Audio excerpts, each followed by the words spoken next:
रक्तदान ही महादान को सार्थक करते हुए डभोई की सीएचसी अस्पताल पर आज ब्लड डोनेशन कैंप का आयोजन करवाया गया था। वडोदरा जिला पंचायत आरोग्य विभाग की ओर से डभोई सीएचसी अस्पताल पर ब्लड डोनेशन कैंप आयोजित करवाया गया था, जिसके तहत रक्तदाताओं की ओर से 100 यूनिट ब्लड डोनेट किया गया था।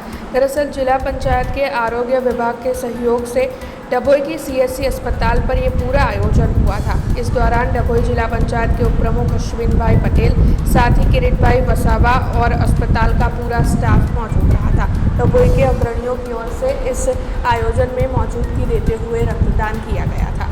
वडोदरा जिला पंचायत आरोग्य विभाग तरफथी दरेक तालुकाओनी अंदर पीएचसी सेंटरो आवेला है, त्यां આગળ ब्लड डोनेशन कैम्प करवानी एक सूचना आपवामां आवी हती। ते मुजब आजरोज डभोई शहर में आ कैम्प राखवामां आव्यो छे। आ जे ब्लड एकत्रित थशे ए ब्लड एसएसजी हॉस्पिटल में जमा थशे, कारण के जेओने जरूर पड़े तो तात्कालिक त्याथी ब्लड मळी शके। अत्यारे सगर्भा बहनोने खास आ जरूर पड़ती होय छे અને આનું નિરાકરણ થાય તે માટે આખા જિલ્લામાં દરેક सब સ્ટેશનો પર આ કેમ્પ રાખવામાં આવ્યો છે। हमसे जुड़े रहने के लिए हमारे YouTube चैनल को सब्सक्राइब करें और नई वीडियो की नोटिफिकेशन के लिए बेल आइकॉन को दबाएं।